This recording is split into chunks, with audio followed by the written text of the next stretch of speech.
My name is Nancy, and I remember everything. The taste of burnt coffee in a cracked ceramic mug. The damp chill of a March morning pressing against the windowpane. The pit in my stomach that had nothing to do with hunger. I was sitting in the corner of my one-bedroom apartment in downtown Chicago on a couch I didn't even own 6 months ago, sipping coffee I could barely afford before everything changed. And then I saw it. Madison's Instagram post. A filtered photo of our family reunion the night before. Wine glasses raised. Her fake laugh frozen mid-sip. My eyes caught it before I even looked at the caption. Family means everything, even if some of us are broke. She might as well have slapped me across the face. Madison didn't just announce my bankruptcy, she declared it to the world like it was a joke. Said it with that bright plastic smile of hers, surrounded by cousins, aunts, and people who nodded politely while glancing at me like I was a tragic spin-off.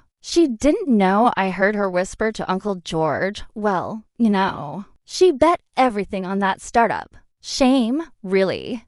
Like I was dead and buried. Like I wasn't sitting 10 feet away from her in that stupid wine bar on West Grand Avenue. But here's what no one knew, not Madison. Not anyone sitting around that table.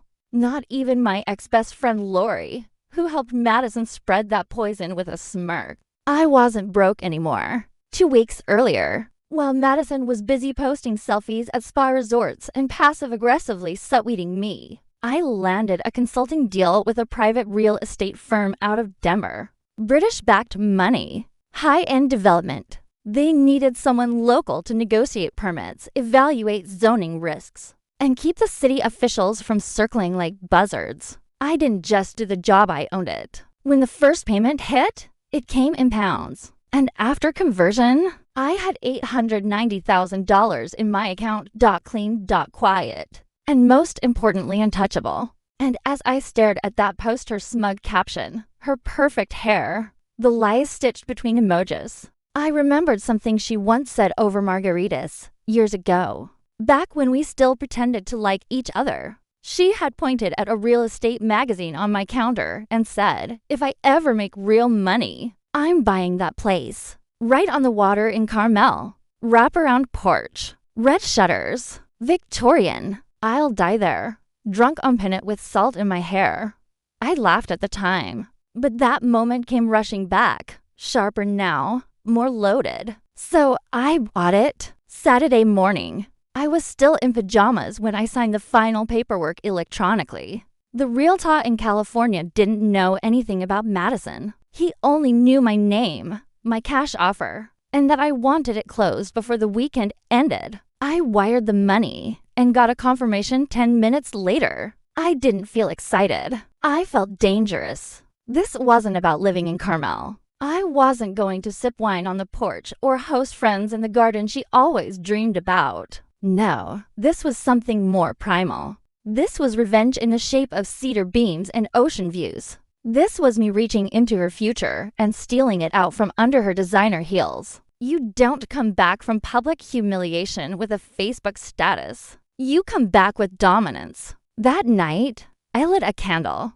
Not for ambience, just to watch something burn. I went online and pulled up her Pinterest board. The one she curated like it was a holy shrine to her aspiration. There it was again. Dream home someday, Carmel by the sea. A photo of the same house, saved 5 years ago. She even wrote a note. Manifest this. Asterisk, I could barely keep the smirk off my face. I poured myself a Scotch straight, aggressive and sat with the glow of the screen. She wanted people to believe she was untouchable. But I knew her. Madison was performative down to her bone marrow. Everything she did was about appearances, about controlling the narrative. And she thought I was done. She really believed I'd crawl into obscurity while she climbed into some beachfront fantasy. She never imagined I'd be the one to own it. So now, I had the house. She had the gossip.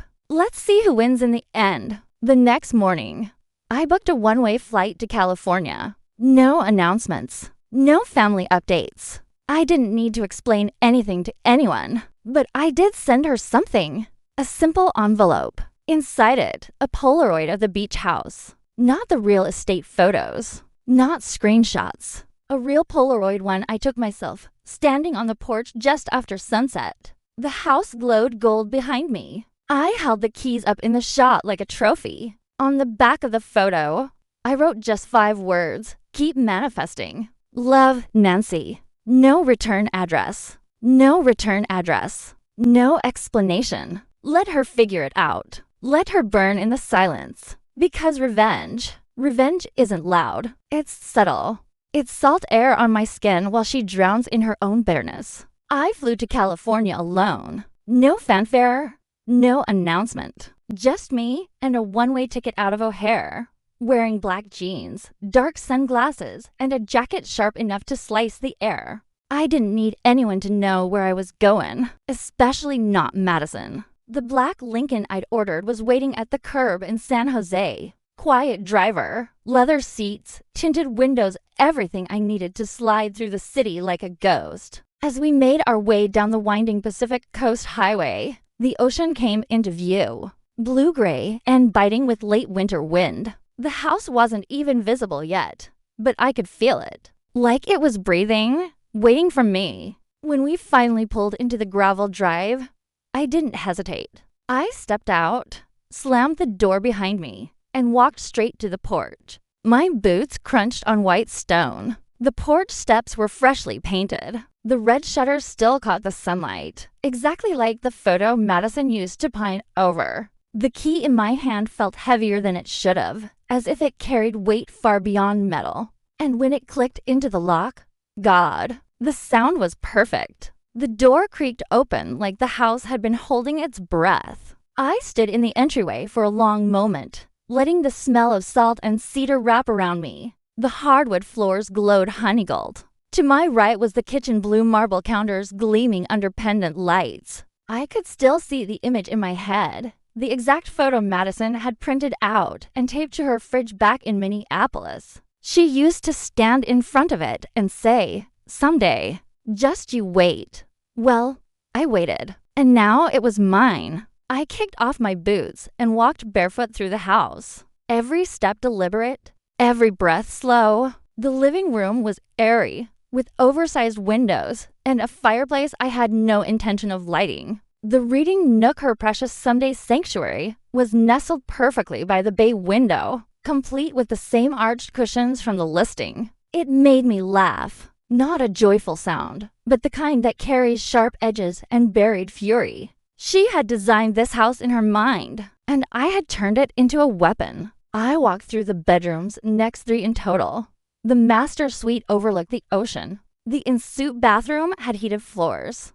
She had gushed about them over wine more than once. Just imagine stepping out of the shower and onto warm tile. Heaven. Now, I stood there in silence, the only sound the crashing of waves beyond the glass. My heaven, not hers. I threw open the French doors to the deck and let the sea air blast through the room. It was cold. It bit at my face, but it made me feel alive, real. Madison had turned my ruin into gossip. She stood over my career's grave like it was a runway, smiling and spinning for her audience. I'd worked 10 years to build a company, and when it folded after a brutal corporate betrayal, she treated it like her golden moment. My bankruptcy wasn't just news, it was her social currency. Her text to our mother, which I later saw on her unlocked phone, had read, "She's done. Told you that stupid app idea would fail." So no, this wasn't about the house. This was about power. She paraded my failure like a trophy. Now, I would parade her dreams like decor. I hired a local interior designer named Claire the very next day. She was young, eager, and had the right kind of obedience I needed. I told her plainly, keep everything as it is in the listing photos. Don't change a single thing. I want the house to look exactly like the fantasy she imagined. Claire blinked. She just followed the photos. She nodded, and I handed her a check. $12,000 up front. Enough to shut questions down. The next move, I listed the house for rental. Premium vacation site. Private link. No personal name. Just a title. The Scarlet Retreat. A Carmel dream house. I set it at $1,200 a night, minimum 3 nights. High enough to keep it exclusive, but low enough to be booked solid through every season. And it worked. Within 2 days, the calendar was filled. Couples, writers, wedding parties, anniversary getaways. People raved about the charming red shutters, the authentic California breeze, the oceanfront magic. Every review was a nail in her ego.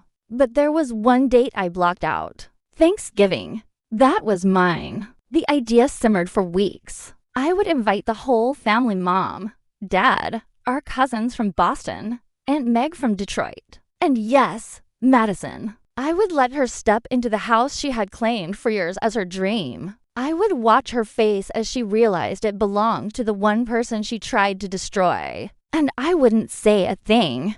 Let the walls speak. Let the counters whisper. Let the sea remind her what it feels like to lose. I already had the menu in mind. Turkey with truffle butter. Wine from her favorite Napa vineyard, the one she used to brag about visiting. I'd even hire a local chef. Presentation would be everything. The illusion had to be seamless. Because revenge isn't just about winning. It's about style. And Madison? She'd always underestimated mine. As I stood on the deck that night, wine glass in hand, I stared at the waves crashing below. The wind whipped through my hair. It didn't smell like home, it smelled like conquest. I didn't need her apology. I needed her silence. And after Thanksgiving, I'd take that too. Thanksgiving came, and I hosted it in her dream house. There's something delicious about silence before a storm. That charged quiet before everything explodes. I felt it the moment I lit the fireplace that morning.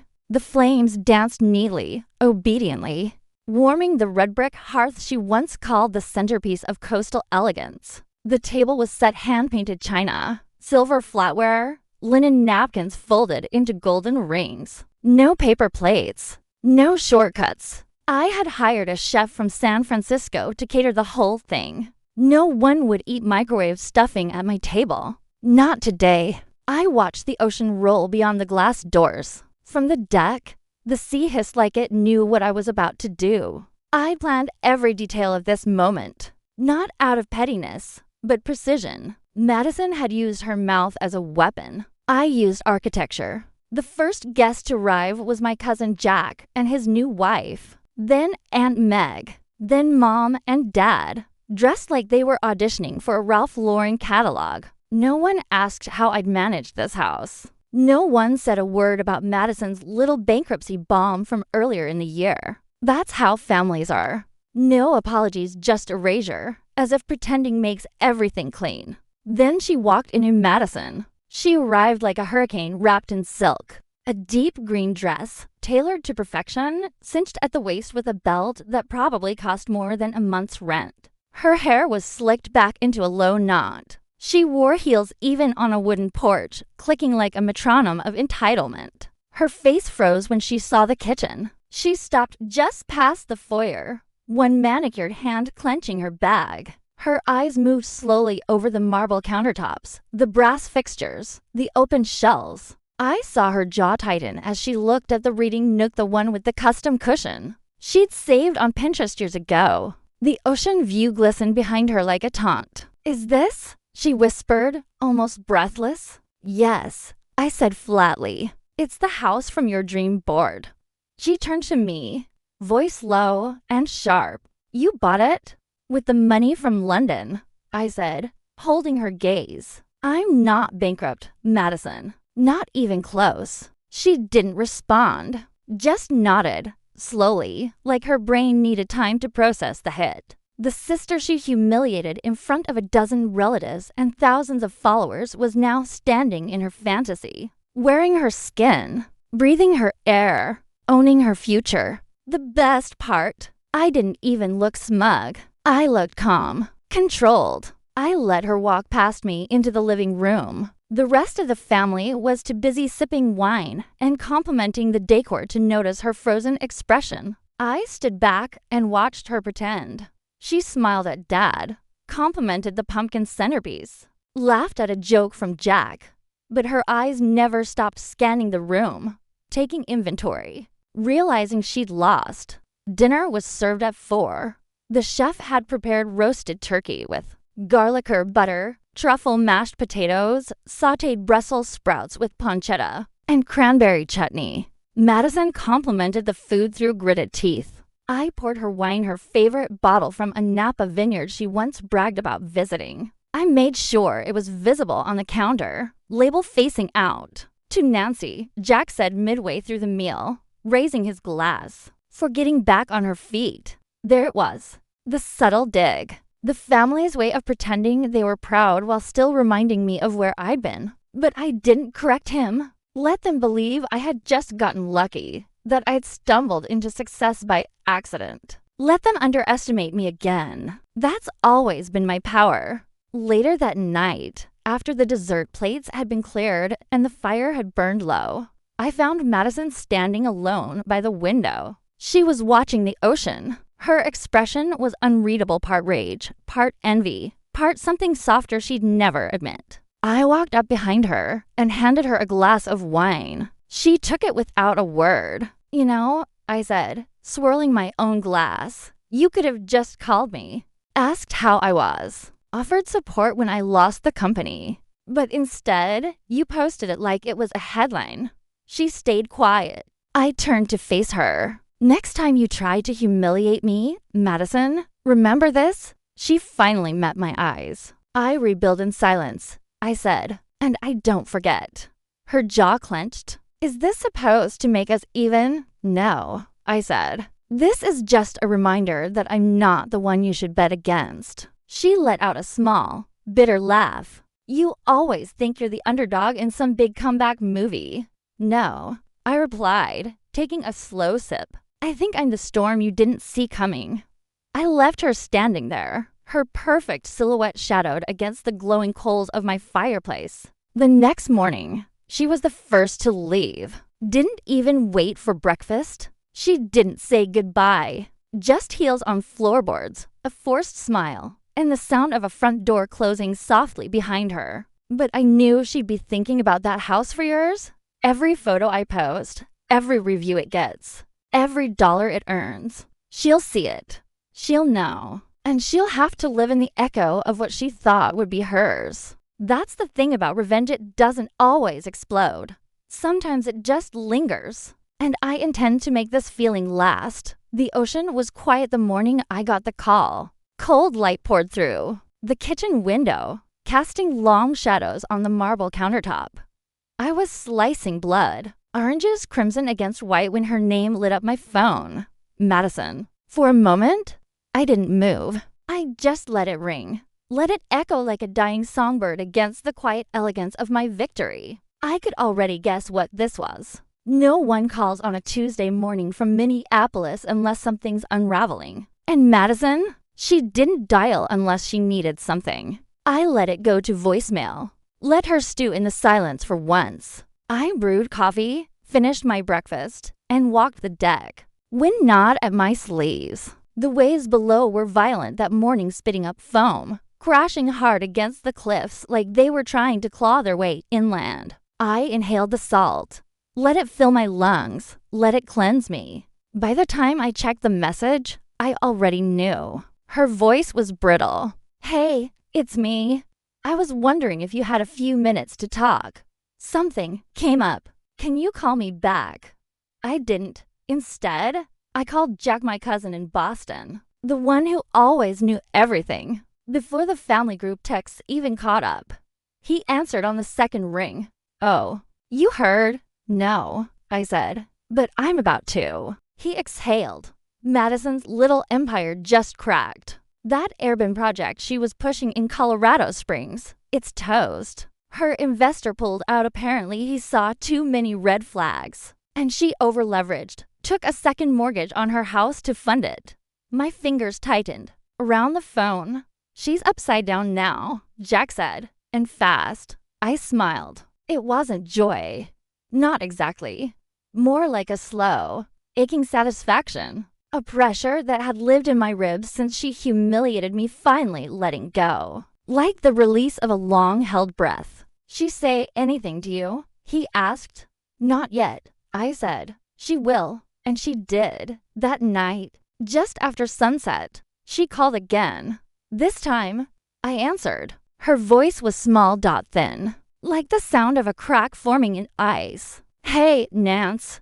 I didn't respond. Let the silence hang. "I know this is awkward," she said, voice trembling. "But I need help. The investment didn't go the way I planned. I thought I had more time, more backing. But now the banks are breathing down my neck. I didn't want to call you. I swear I didn't. But I'm drowning here." Her breath hitched. Was she crying?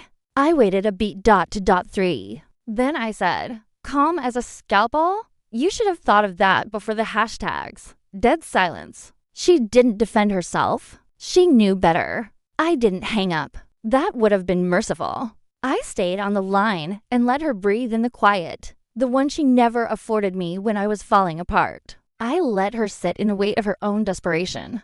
When she finally whispered, "Please," it sounded like defeat. It was everything I'd waited for. But I didn't give her money. I didn't offer advice. Instead, I gave her something worse. "I'll help," I said slowly, "but it won't be the kind of help you're expecting." She sniffled.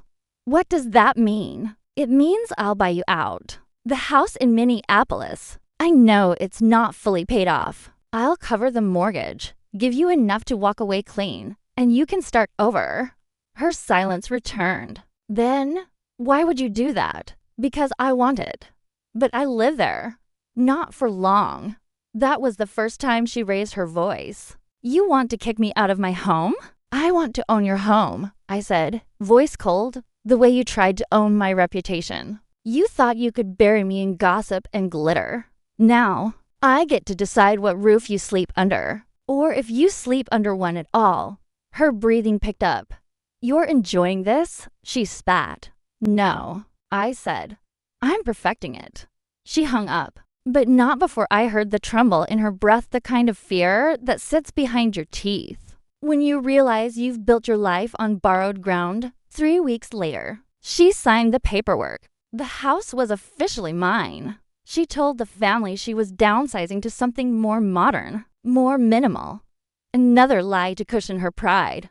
But I knew the truth. She packed her bags while I wired the final payment. I made sure to schedule the final inspection the same day she moved out just to remind her whose name was on the deed now. I didn't even like the house. Beige carpets, suburban silence, cookie-cutter architecture. But I didn't buy it to live in it.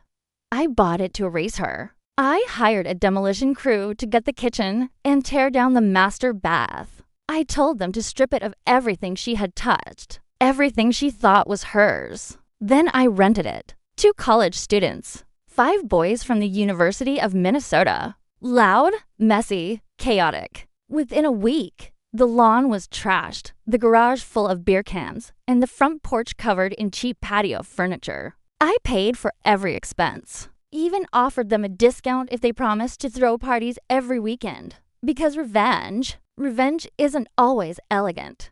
Sometimes it's noisy. Sometimes it smells like cheap beer and burned pizza rolls. Sometimes it's letting someone watch as everything they built is turned into a joke. And Madison, she watched. I made sure of it. I mailed her a framed photo of the house 6 weeks later. 5 college boys, arms around each other, holding red Solo cups, standing in front of her once pristine home. A hand-scrawled banner behind them read, "Party at Maddie's." On the back of the photo, I wrote 5 words. "Thanks for the real estate." She hasn't called me since. But I know she saw it. I know she felt it. Because revenge isn't fire. It's cold, salt air in your lungs, while they choke on theirs.